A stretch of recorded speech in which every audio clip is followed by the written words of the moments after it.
We got to bed kind of late last night and kind of slept in a little bit. But we still drove 430 miles to Valdosta, Georgia. And we pulled in again and got a motel. Reason being for the motels is it really doesn't warm up until we get down to about Florida.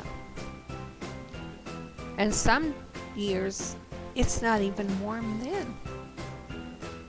But if we can get a campground that is open and has electric, we will camp.